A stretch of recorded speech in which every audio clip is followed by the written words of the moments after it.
जी, मैंने self study ही किया है। मैंने कोई कोचिंग इंस्टीट्यूट जॉइन नहीं किया। लेकिन मेरा जो फ्रेंड सर्कल था, स्टडी ग्रुप था, वो बहुत अच्छा है।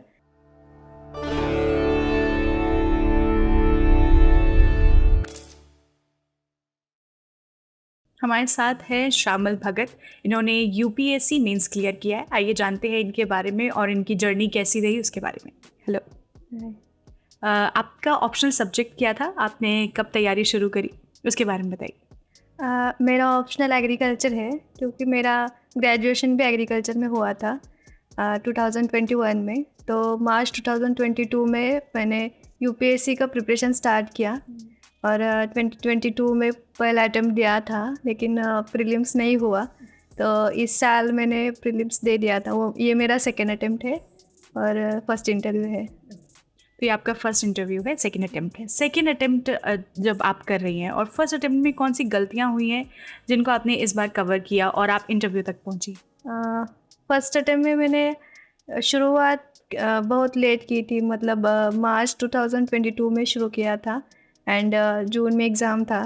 तो समय कम था, तो इसमें मैं प्रॉपर तरीके से पढ़ नहीं पाई। और मैंने प्रीवियस ईयर क्वेश्चन पे ज़्यादा फोकस नहीं किया था। और इस साल मैंने यूपीएससी के जो पीवाईक्यूज रहते, उन्हें एनालिसिस किया था, दोनों पेपर, जीएस और सीसेट का। तो मुझे लगता है कि वो काम कर गया।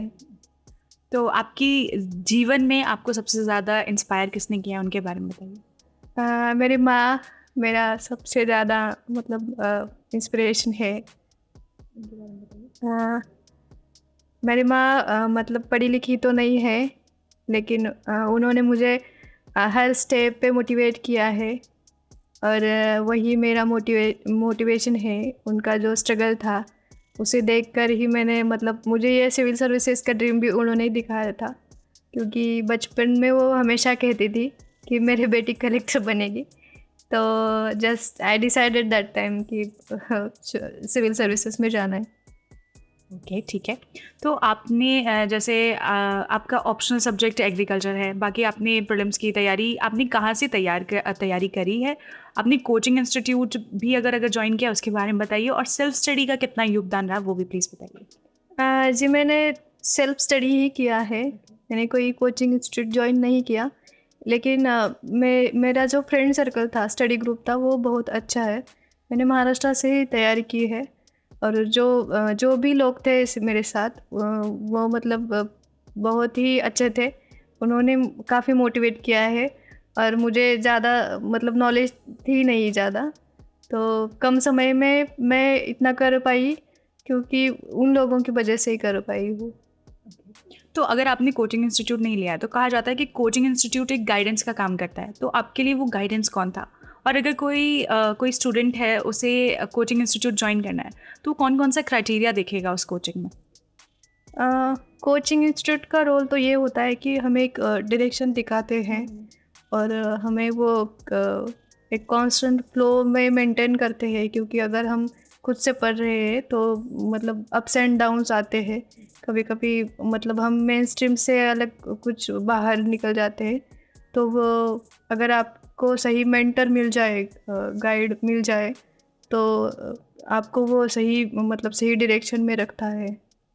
तो अगर कोचिंग इंस्टीट्यूट सेलेक्ट करना है तो यही देखना कि वहाँ का स्टाफ कैसा है, मतलब अ, वो मतलब सही तरीके से गाइड कर रहे हैं या नहीं। बाकी पढ़ाते तो सभी है, और खुद से भी पढ़ा जाता है, लेकिन गाइड करना, मेंटर करना, ये क्राइटेरिया हो सकता है।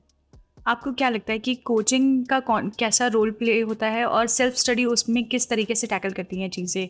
किस तरीके से सेल्फ स्टडी कितनी इंपॉर्टेंट होती है, कितना परसेंटेज होता है? सेल्फ स्टडी बहुत ज़्यादा मायने रखती है, क्योंकि करना तो खुद को है। कोचिंग इंस्टीट्यूट में सिखाया जाता है, सब है, हमें डायरेक्शन मिलता है। लेकिन खुद से जब तक हार्ड वर्क नहीं करोगे आप, तब तक तो कुछ नहीं होगा मतलब। तो सेल्फ स्टडी बहुत इम्पोर्टेंट है। आपकी कोई सलाह है हमारे एस्पिरेंट्स के लिए तो आप प्लीज़ बताइए। सलाह तो ये है कि अगर आप मतलब एक बार शुरू किया है, तो पूरा मतलब डिवोशन से करना है। पूरा 1 साल दे दोगे आप, तो it is more than enough. पर वो 1 साल सिर्फ यूपीएससी करना है, मतलब करना पड़ता है थोड़ा सैक्रिफाइस, तो पूरा 1 साल दे दीजिए, इतना काफ़ी है। Thank you so much and all the very best for your future. Thank you.